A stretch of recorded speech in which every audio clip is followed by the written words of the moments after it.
We'll be making sense of the economic and social indicators of the National Population and Housing Census 2024. Well, we know that last week, the Uganda Bureau of Statistics did release the final results of the census 2024.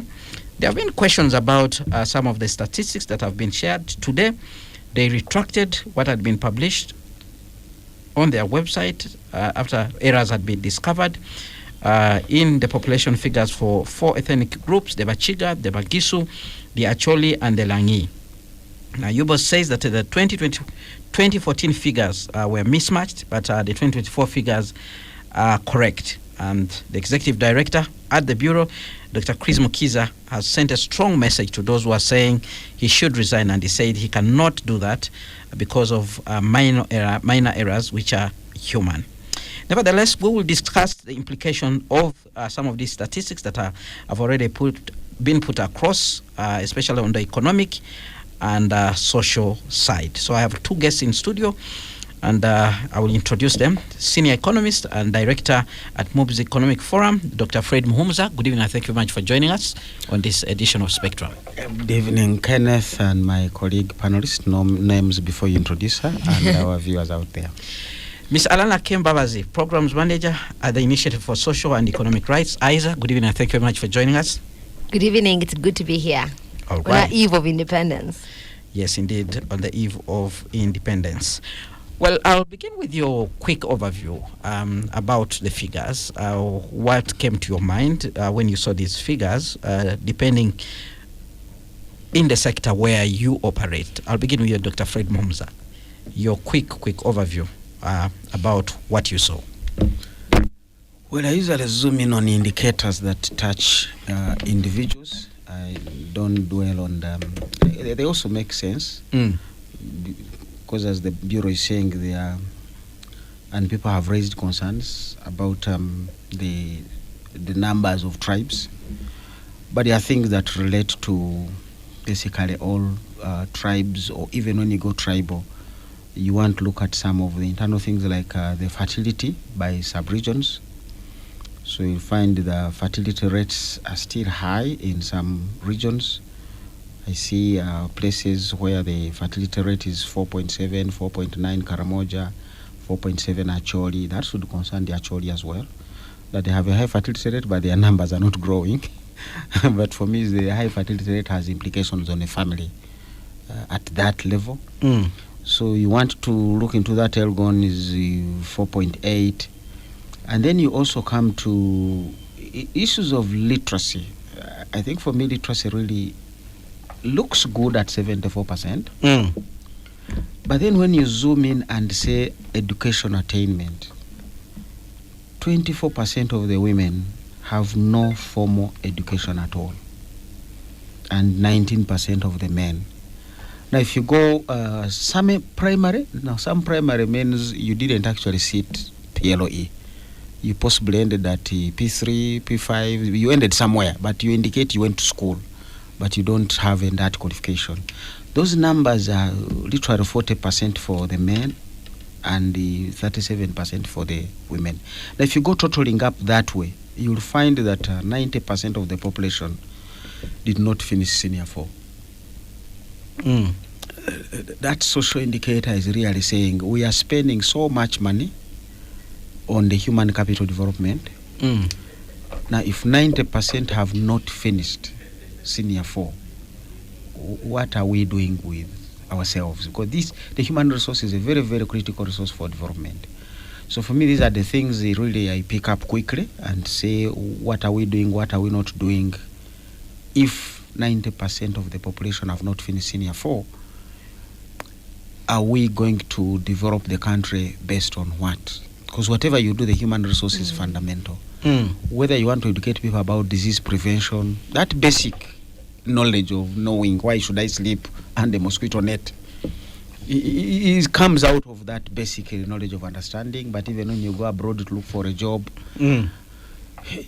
at least having some common knowledge, that may not have to be English, but going to school gives you some kind of semblance of being who you are. You learn routine, you learn to socialize, you learn to articulate things, you learn to question one or two things, regardless of where you are. Why is this not working? So if the bulk of the human resource that we have do not have those basics of education, you have a bigger problem. But also remember how we're going to improve the health care, because now for somebody to go and do nursing, at least you should have finished senior 4. Now already that scope is narrowing for certain critical professional personnel that we need to socially transform the economy. Those things came out strongly for me, and I'm still digesting the figures, even as they go to debate whether the actuals were fewer than the other time and whether the error is this time or the other time. It still remains an issue that the Acholi sub-region and many other regions still have these bad social health indicators. And in those kinds of things, you'll find the education is saying, there are so many primary schools, parishes, without a primary school. Policy of government is a primary school in every parish.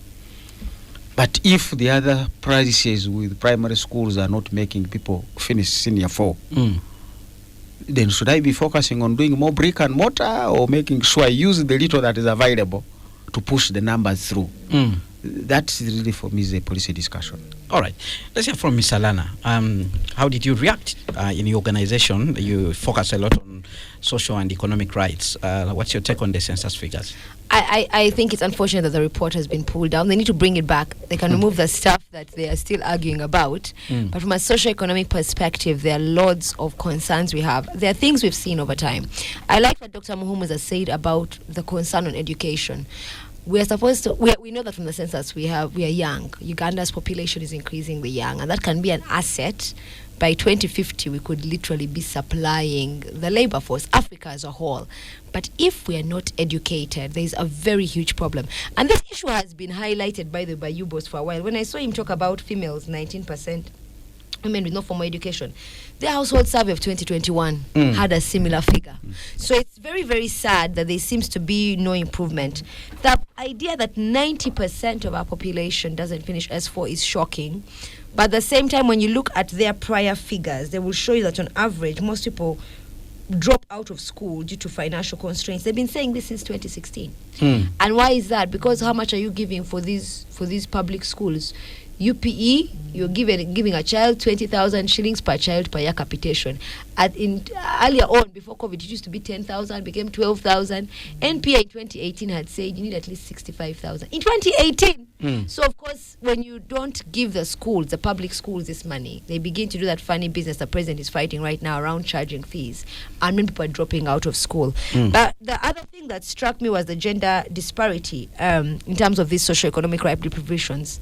The girls are always the ones being left behind. Yet, interestingly, when you look at the population as it grows older, the women and girls are outliving the men. So on the one hand, they are suffering from a lack of access to education, to health, other challenges, but they are going to outlive the men. And so these inequities that are happening when they are younger are going to be more pronounced as they age. It also, the other key thing, like I said, is that the number of older persons have grown up. Today we're just talking with a number of you around why can't we ensure that everyone can have a pension, and we're thinking about the fact that government is only giving, though outside of the government officials, the rest of your NSSF, I don't know what exactly you have, but it's not necessarily a pension. The SAGE program only covers those above 80. But the amount for SAGE has stagnated the last 3 years, the budget, about 121 billion. Our census shows they have increased to about 2.3 or 3, whatever, overall, those between 60 and 80. And those in the 80 category have gone up, and a number of them are women. So when the funding is not matching the increment, then how on earth are you going to keep enrolling more people onto very important programs like SAGE? So I think that the census can be a very good planning tool. It's very timely. Right now, it is the National Development Plan is being developed. The fourth National Development Plan is being developed. The third one, the midterm assessment showed there were still serious gaps there. So it's very timely, and that's why it's very important that the data comes out and it's perceived to be accurate, which is why some of the scandals have been a bit unfortunate around that. But I think that as a whole, it shows that there's a population that's growing, there's longer life expectancy, but the quality of life of this population is where we need to now see government put a lot more effort on healthcare, on education, on social protection. And we continue to insist as ISA that these are rights. So the data shows you that you're not reaching your people. We are leading up to elections. I think it's important for Ugandans to begin asking very serious questions and saying, okay, we are growing, and you're saying the economy is growing. And I want to link it Independence Day, because the government's economic statement, the statement on Independence Day, focuses on the economy and boasts about what chunk of Ugandans can claim of the GDP per person. You're saying the economy is growing, but your data, particularly the census, is showing there are huge socioeconomic gaps. And so it's very important that as the economy is growing, there is more investment in healthcare, in education, in social protection, in these public services, which are rights. It's also good for the economic growth. But I also do want to commend government. When I see life expectancy, I know that there's been some work done to see longer life expectancy. All right. So let's begin by breaking down some of the major highlights in this particular report. Now, one fact is women are more than men. They are 24,338,681, while men are 21,566,736 people. Dr. Mumza, what does this mean from the side of the economy? Well, until you come back and discover that all the missing acholis are men, where those percentages will change. Because for me, those now aggregates which are in dispute, and the Bureau itself says, well, there were errors. Yeah. There were errors for the 2014 figures. That's why they are sending us 2014, but they are going to clean up. They're sending us 2024. It is okay. Yeah. The errors are the other side. Yeah, But they may come back actually. but you don't know. So this figure of women being more than men is for 2024. It is usually not that much of a difference. There are countries with those stark differences. Quite often it is 51-49. But when you begin to go to 53-40, 7, it becomes very significant. Yeah. But either way, women are always more.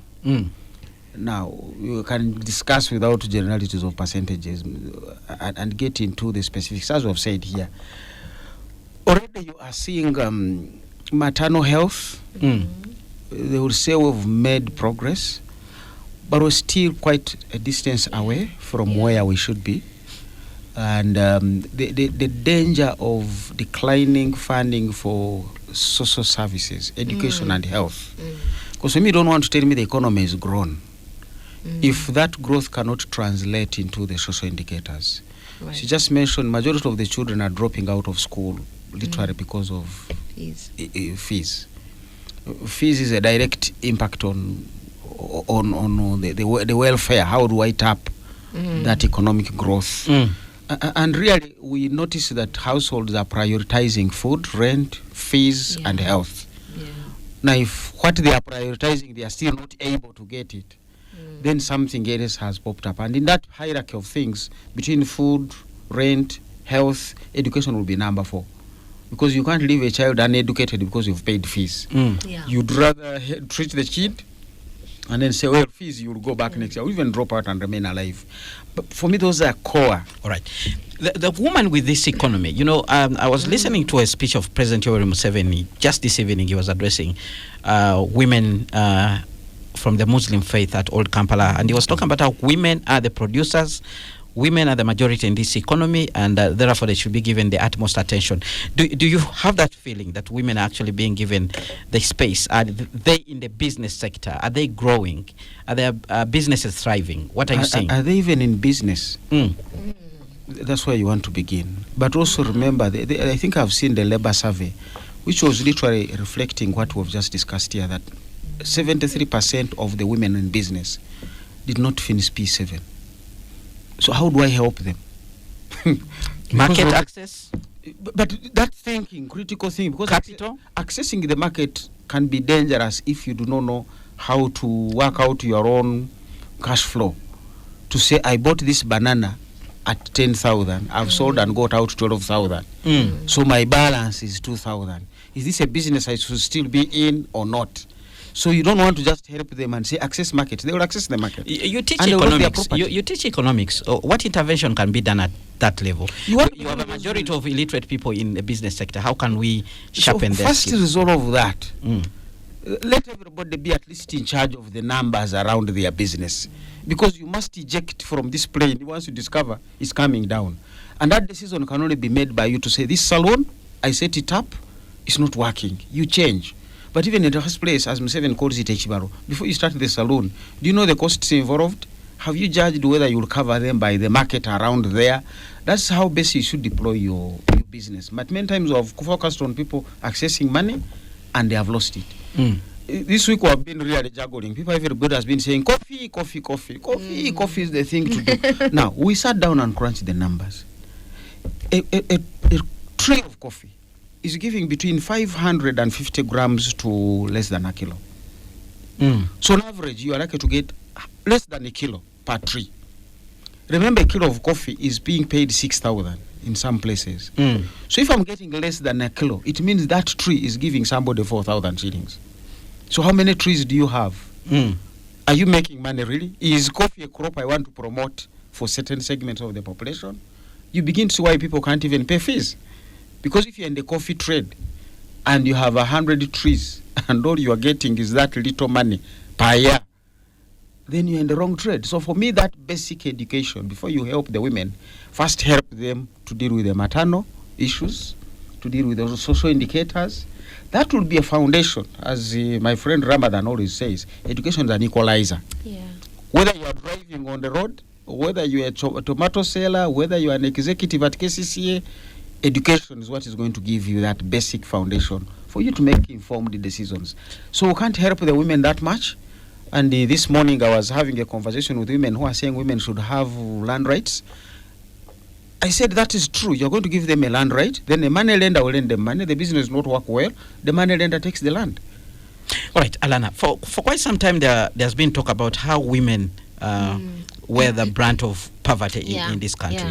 Now we have this segment of the population being the majority. Where do you see the woman in terms of these statistics and their economic well-being and the challenges that you see around us? I think this country can be a contradiction. You have women at the highest offices of power, and then at the same time, you have women really just women's services, healthcare, education. When we talk about the importance of free public education, it is because if a family has to pay fees and decisions have to be made, they are more likely to leave the girl. That's the reality. That's the reality. It's a woman at the helm of the education sector. Right, that's what I'm saying. At the helm of all these sectors, right, the vice president, the prime minister, when you look at us on paper, we seem to be good for women. But when you look at the daily lives of women in this country, it is a struggle after a struggle. If you're seeing from the indicators that it's women more likely to be uneducated, it's women most struggling with the distances with public health facilities. They're the ones who, when we think about who gets detained, there's a hidden secret, a known secret in this country, that the public health facilities fail. Sometimes people rush to the private, and then when they can't clear the bill in time, the private detain them. And what we found, we even have a case around it is women, because when the baby has to come, there is not much debate of where you go. You have to take the person to the nearest facility. And so the detention predominantly affects women who are trying to give birth. And so if we don't invest in healthcare, in education, these two, you cannot say you are helping women. You may do all the poverty alleviation programs, but you're just putting a band-aid on a wound which you have failed to actually give an antibiotic. You need to get to the source of the infection there.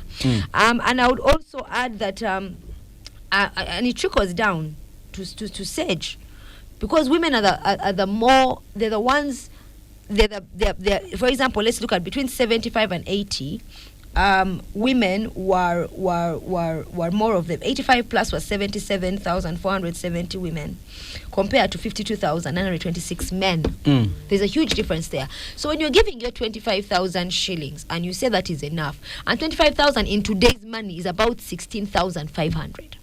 When you're giving that for a woman per month and you only give it months after, the woman is not able to do much. She's the one looking after the grandchildren. She's the one who is already struggling with the lack of health care. So I think there is a cosmetic commitment to women and no real action. And they'll tell you, we do you UWEP.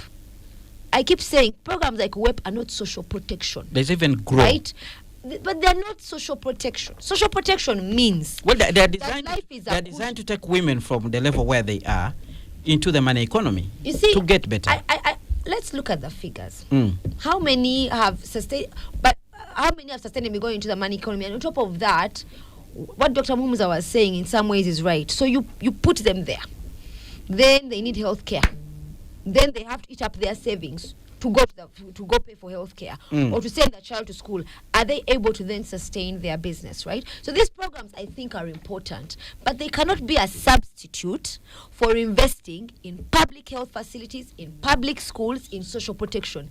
It is they deserve more. They deserve that and those programs. Okay. Because for those programs to work well, like he said, it helps when the person has basic literacy and numeracy. So you cannot wait to treat at the end and say, I'll give you some money, right? Which often don't have money. And those programs, by the way, are always in a precarious state. The funding of them is always uncertain. We come back to certain things and we say, if you're saying you're safeguarding women's rights, and our constitution is a lot about equality and non-discrimination, we must see you actually take action. It's not enough to say we're giving extra points to girls in school. Are you investing in public schools? Because like I've told you, if you're making the fees very high, if because of the lack of investment, girls are not going to go to school. Well, Spectrum on Radio 1 FM 90. My guest this evening, Dr. Fred Muhumuza, economist and also director of the Economic Forum at MOBS. I'm also speaking to Ms. Alana Kembebazi, the program manager at ISA, that's the Initiative for Social and Economic Rights. Dr. Fred Muhumuza, another key important indicator of this census was the fact that we have more young people. 50% of the population, children between the ages of 0 to 17. 23.5% are youth between the age of 18 and 30. One of the key issues that has been burning around this particular age group is the issue of unemployment. Now, the census says the rate of unemployment in our country is 12.6%. Do you agree with the statistics, and what can we do about that segment of the population? See, the beauty with economic analysis, you don't look at one parameter. You'd want to combine them. And Alana has just raised an important thing here. You can put a grow project, you can put a web, you can put all these kinds of things. And women will really try to make some money. But then something that's going to set them back. So when you look at paths out of poverty, that path must not be slippery at some point. Because all the steps I've made, I'm going to lose them off. The statistics from UBOS is saying only 53.8 or 54% of the sub-counties have a health center 3. That is almost half, just half of the sub-counties have a health center 3. And health center 3 is where a woman starts the delivery process. Deliveries can only happen at health center 3 and above, not at 2. So if half of the country's gombororas or health sub-counties do not have health center 3s, that burden is shifting to the woman and the man when they want to give birth. And now that can be so far away, but even after you've reached it, it literally doesn't have what it needs. Either the midwife is not there or what she needs is not there. Now, all those complications, you cannot now come back and say, we gave the women grow, we gave them a WEP, we gave them, these things are dragging them back. But also remember, as you've just said, who is looking after the 0 to 17? It's most likely the women. So whatever little money they are making, the men are either drinking or even not at home. Or even if they are at home, they are not that bothered. When a child comes back home, it is the woman who is likely to look for relatives, and also is talking about social protection. Can we find a means that school fees is no longer going to be an issue for a woman to be bothered about, that the state has taken care of? It can even be more important than grow, because she had her little money to start her business, but it has been drained by these school fees and the health center facilities.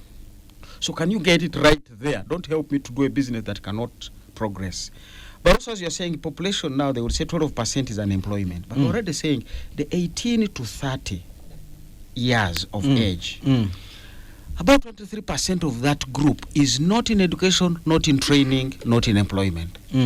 So where are they? Those are 18 to 30. These are the real people who are entering the job market, who are really building up themselves. This is a time when people marry, people get the experience. For some of us who say 3 years experience is received within this period. Now, you look for them in education schools, they are not there. Right. You say, are they in training colleges? They are not there. Are they in employment? They are not there. Kifes. And who is going to be the culprit of the case? The woman who got the loan of grow.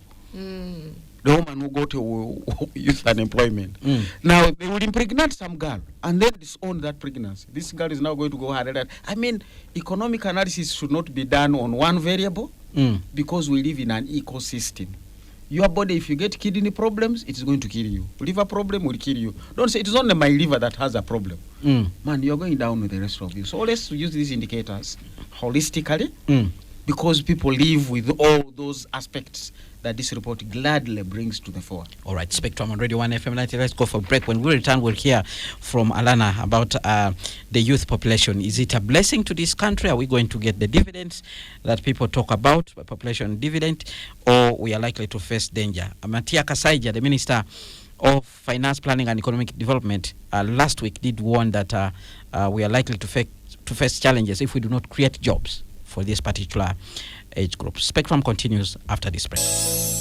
All right, thank you so much for staying with us on Spectrum. We are looking at the implication of the statistics that were put forward by UBOS, the National Population and Housing Census, and specifically we are looking at the economic and social sector indicators. My guest this evening, Dr. Fred Muhumuza, a renowned economist who is also director of the Economic Forum at MOBS, Makerere University Business School.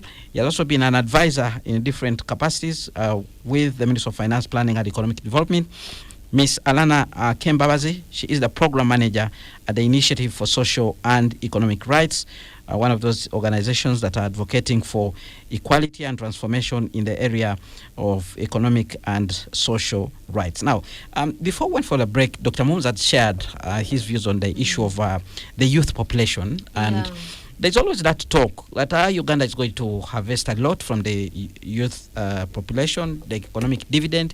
We have also had some people saying that is not actually true.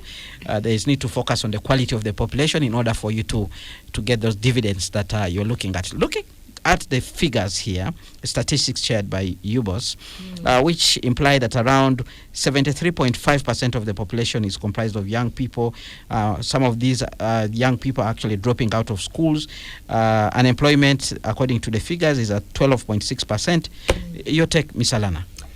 I think that I've always been a proponent of saying that our young population is an asset. We saw it during COVID, where we didn't suffer the health effects as much. And Africa as a whole, and people like the Wazungu were like, what's going on? It was because we have mostly young people. And if harnessed well, but that means our economy should also be growing 20 years or so from now, because they should be coming, at the age where they're bringing in money. But that depends on how we really handle this future moment. The statistics we've had about most of them, I think you say it's 73%. Young people, but then there's that 12.6 just hanging around. No one knows what exactly they're doing, and their bigger figures is not new. I keep going back to, because UBOS around 2021, the household survey, this was during COVID, had already shown that for every 700,000 people reach working age every year, but only 75,000 jobs are created each year. That was 3 years ago.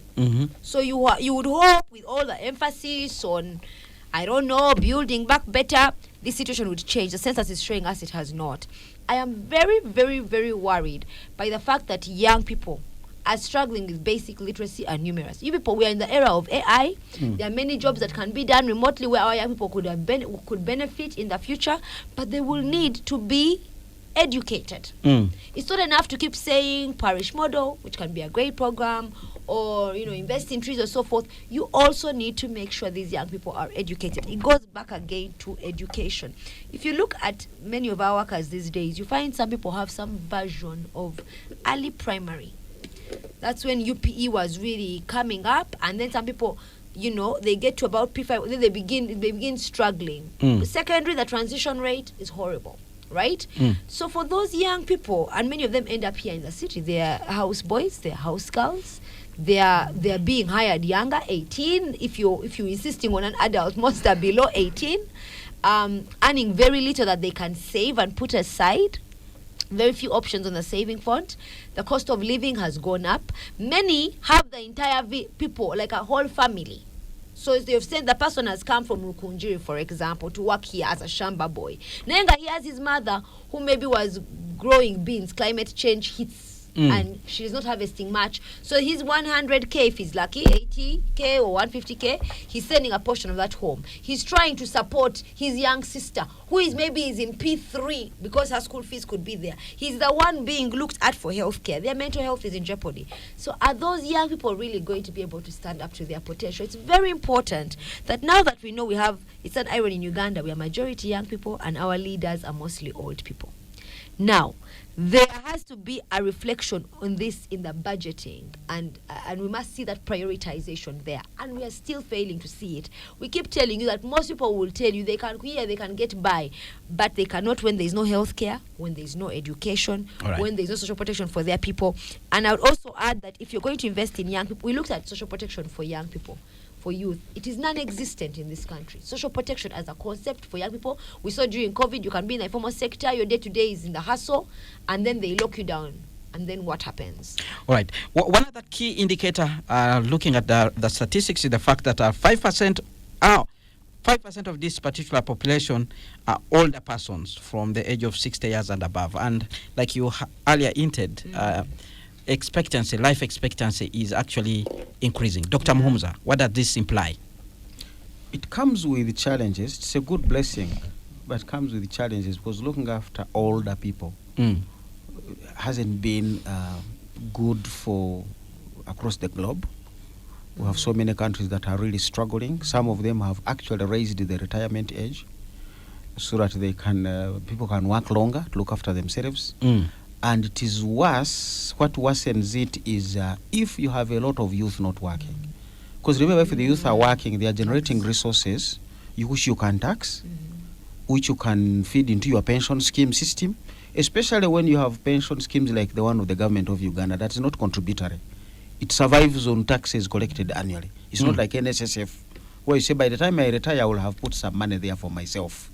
Now you have those challenges, which makes it even more complicated. Quite often they have non-communicable diseases, hypertension, blood sugar, pressure, and remember they are not mobile.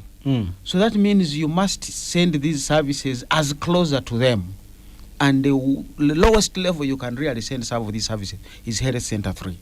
And as we've said, the 53% are the only gomboloras with Health Center 3. That means some of these older people are not living anywhere near a functional presence of a Health Center 3. And yet that is where they must go. Now they begin to spend their little savings even further to look for some of these services. So it comes with its own dimensions. It's something to celebrate and want to celebrate it.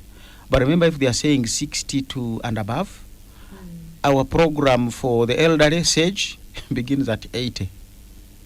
So you and it is even 25,000 a month. So these are areas that we should be interpreting these statistics with what do they mean, because many times they come out and we only leave them there. Statisticians will give you the description of the terrain. Now it is up to the economists and other policy makers to say, what does this mean? Now how do we go forward? Because you really don't want to lose somebody who has survived up to 68 to a malaria, or really to something you could have prevented, or to malnutrition, because now they need that extra, or they just couldn't cross that river to go to the health facility the other side. There was no border. Or they reached the hospital actually and there was no drug. It demands a lot more because they have confidence and hope. That is how they have reached that level. They are looking forward to clocking 70. Some are looking forward to clocking 80. That's the joy of life. Even their grandchildren, can we support the grandchildren? So we must have a different strategy on how do we create jobs thereafter, not just that these people are employed, but this must be what UN calls decent jobs. That you're earning substantial amounts of money to look after yourself and also look after those dependent on you. Can we compute that and say every Ugandan minimum wage, not by law, but by market forces, should be at least $1 million? By law, why not? You can put it by law and then companies will send them off. All right. That's why I don't want to let Alana, the aging population, more people will be older, looking at maybe 10 years from now, based on the fact that we are going to be living much longer. Yes. What does this mean for you? I think it means a lot more attention, not just in terms of investing in social protection, increasing the amount for SAGE, which I mean, for 25,000, I will keep singing this song. Sage was signed over a decade later, and it is still 25,000. Mr. President, you're in that age group. We expect more from you and your people. But I think not just in that, and in terms of you also increasing the budget. I told you how it stagnated the last 3 years. But it also means that, and they'll talk a bit about that CGOP, where they give older persons above 60 some money to do enterprises. But when you're above 60, and those of us who have older people, your ability to go monitor, start new things, and hope to make money gets a bit less limited. But I will say that beyond the financing of social protection, which is very key, financing of healthcare, there are no geriatricians. We were representing older persons in a complaint before EOC. It was on Sage, then they stood up and said, but we also want geriatricians. Like Dr. Mohammed has said, you can't say, I'll just fix the liver when the kidney is not okay. Beyond financing these services they need, you must also look at policies that impede the ability to live a dignified life. People, how does Parliament of Uganda still have that diaper taxes on older persons' diapers? Yet we know that a number of these older persons, even in government, could be, maybe they don't know the cost of diapers. But the diaper tax significantly increased the cost of diapers. And so there has to be this understanding within government as it legislates, as it plans, as it finances, as it imposes taxes, recognizing that there is a particular group that has become more vulnerable due to age. And in that age group, people often have disability. You find someone who was working and able is now no longer able to. So there are multiple intersecting vulnerabilities they face, and the planning, the legislating, the policies must recognize that. A grand aunt of mine died, and my father said, well, she served the motherland. I said, really, what did she do? He said she planted crops and she looked after children. And I think it's an understanding we need to have that our older persons have served their country and they deserve to be able to live a life in dignity, particularly at a time of age when they're not able to do so. And today I was driving, I saw this man. He tends to wear Kaunda suits. You tend to see him along the street of Kampala. He dresses smartly Kaunda. You can sense that he has had some education, something. And he's there always begging. And it breaks my heart that at a man of that age, this is when now he has to be on the street begging. And that shows that there is a government that is not really listening to the needs of its people. This demographic also tends to overwhelmingly vote for the current ruling party. So we would expect to see more from them. I think that there's a challenge, a sense in this country that these are handouts, they're political favors. We saw what happened with Sage. They first started in a few districts. Isa went to EOC, we brought a complaint, everything, argued non-discrimination. Then they also began to roll out all across the country. Then again, it's little. Then again, there's this sense, these are not political favors, they are entitlements, they are right.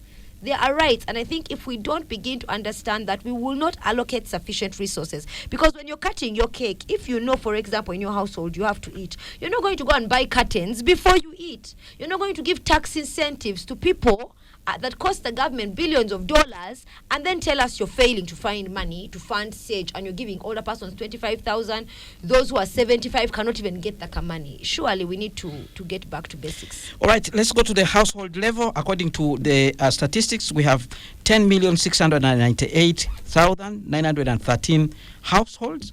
The statistics further show that 76% of the households have clean energy for lighting, 4% of the household use clean energy for technology, 53% of the household electricity or solar grid.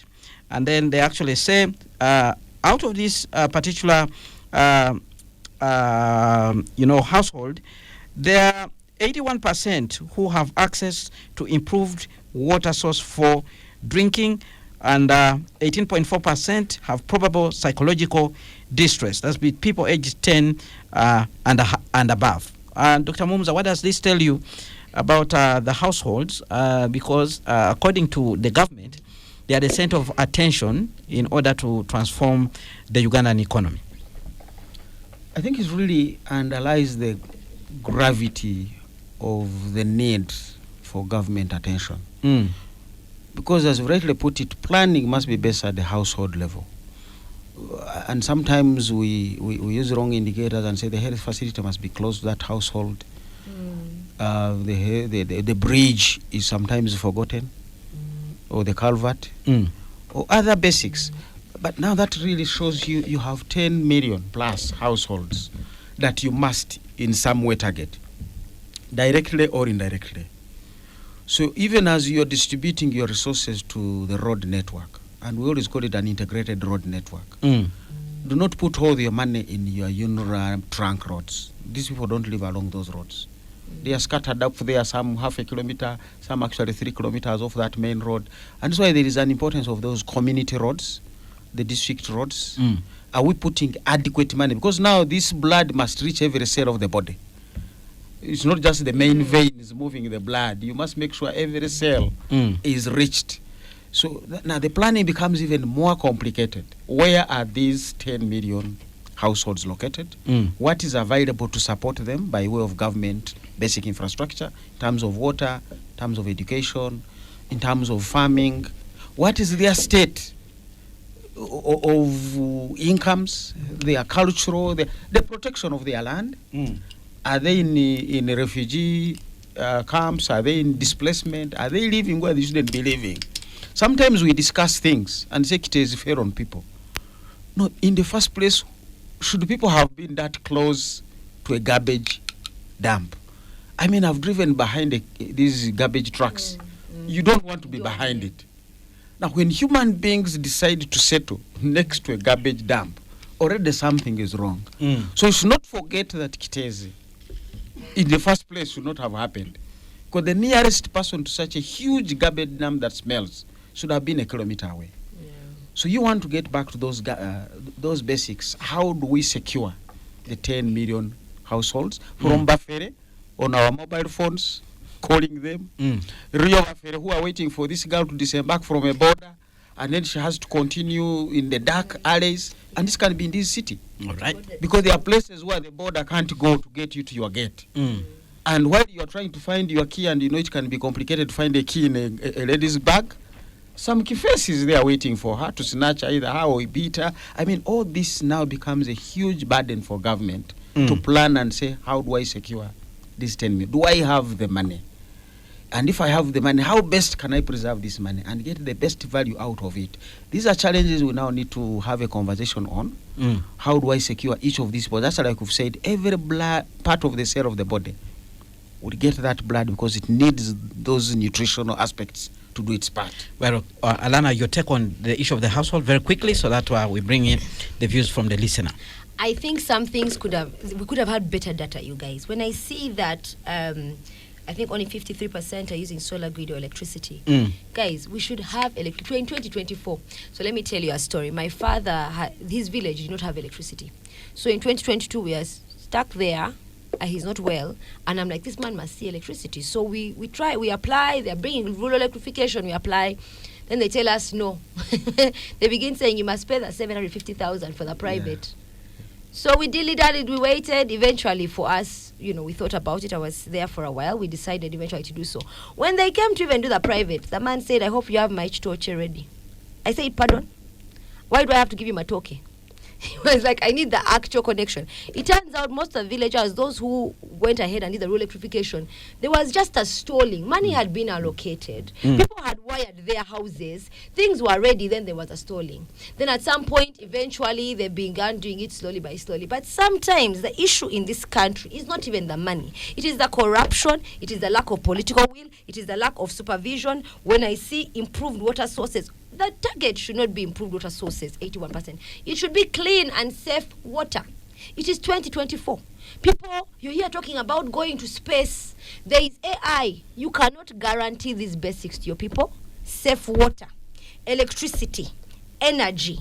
And this is very important because you're not going to come and tell us to safeguard the environment, get off charcoal, if you cannot ensure people have access to electricity and at cheaper rates such that they're able to actually properly cook. Most of us, even here in this room, will tell you we use charcoal. We're just complaining about how the price of charcoal went up. All the president's pronouncements did was make the price of charcoal go up because as long as there are no viable alternatives, people end up still degrading the environment. I can tell you that while people used to have trees grow for long, now charcoal is a very lucrative business. All right, we have comments coming in from the listener. I'll begin with Henry Chiwenda, who says, good evening, Kenneth. Uganda has a big challenge of knowing what we want, but never have an idea of how to getting what we want. I remember asking which policy do we need, and it is gender-based. 2 women, 1 woman represents a district, why not 1 man a district? I ask if women leaders cannot make girls sanitaries necessities across the country. What is that girl thing we miss when they are well represented? That's a comment from Uganda there. Tom writes and says approximately 54% of Uganda's population is age 15 years and below. Life expectancy is now averaging 60 years and rising. Expect to have half of our population aged 60 years in the next 4 decades or so. Meanwhile, you have high youth unemployment and black tax in form of medical care for parents and tuition for siblings and step-siblings. How will the youth function? How shall we develop a nation with this high dependence burden? Government of Uganda needs to invest heavily in health, education, and social safety nets. Otherwise, people will not be able to afford life. That's a comment from Tom.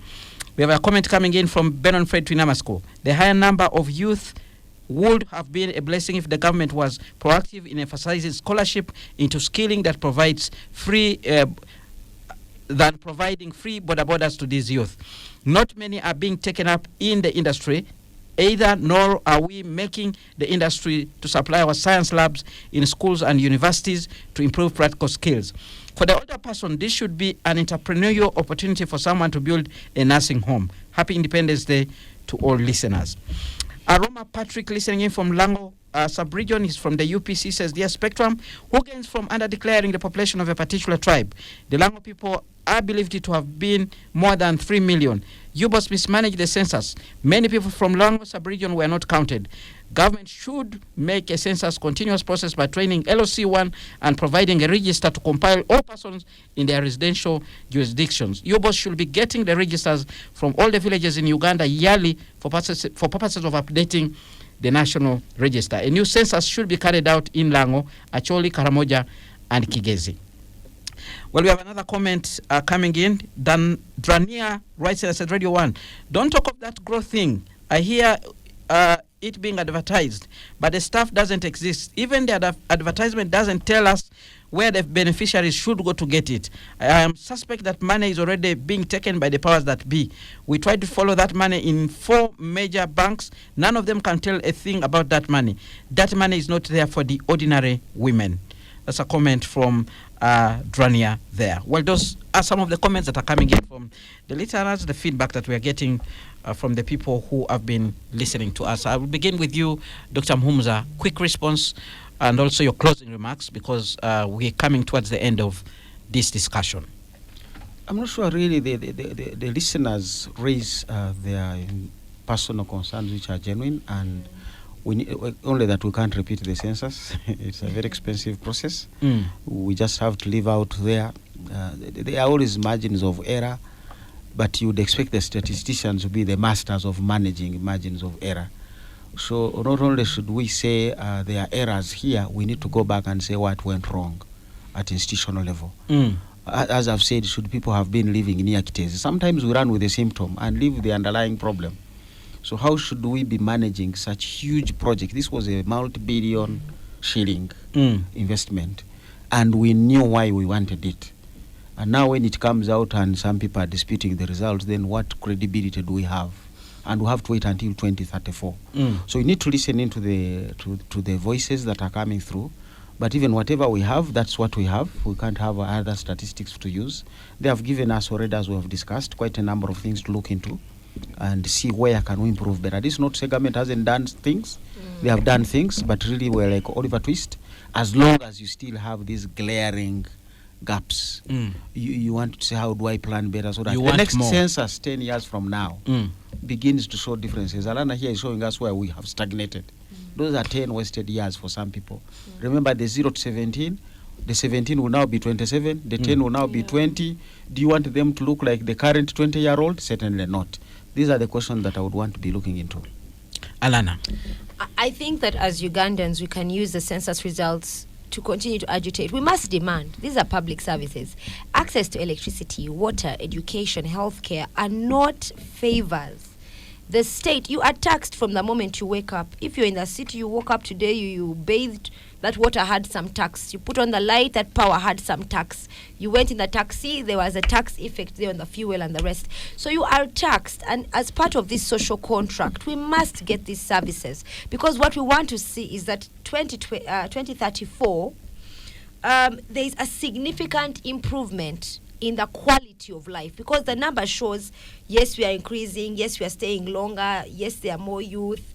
So we're doing our part well as people. We are producing and reproducing and keeping alive. But what is our people's quality of life? And ICE has been running a campaign to reclaim public services as rights.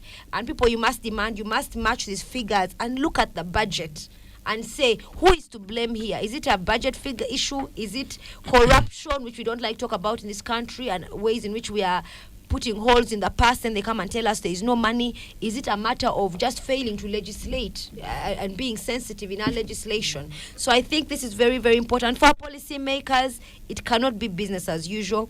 Yes, the census had its issues, but like I told you, there's a consistency in some data over the years, and that's a troubling consistency for me.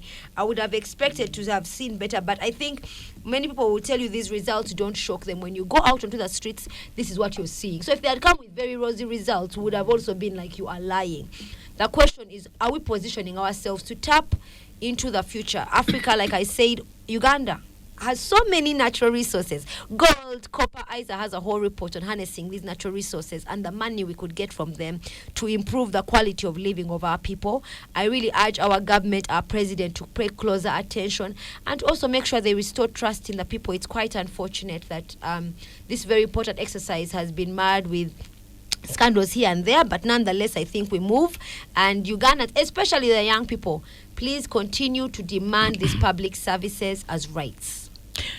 Well, tomorrow is Independence Day, Dr. Fred Muhumza. Very quickly, in a few seconds, how will you be celebrating?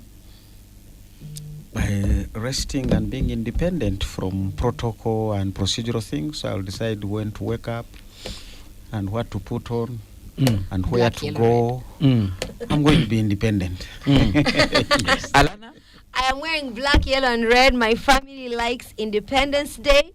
Although a huge part of what my dad used to say was that you don't get it because he lived before independence. And he says, in that time, we could not move on our healthcare, education, except I don't know that we have economically liberated ourselves. So I think it will be the usual spiel, watching the history. I like that phrase, free at last. And I don't know if Uganda is getting there anytime soon, but it's a time to reset and rethink some of these things. Well, with that, we come to the end of Spectrum. I might thank you, my dear guests, for making time to actually come here and throw more lights, give your perspectives on the census figures, and you, the listeners, not only for tuning in, but also contributing via the WhatsApp line 0703-090-090. Up next, we have the news in English with Miss Josephine Dagano. Thereafter, we'll have the Soul Train with BB Jr. From me and the team here in studio,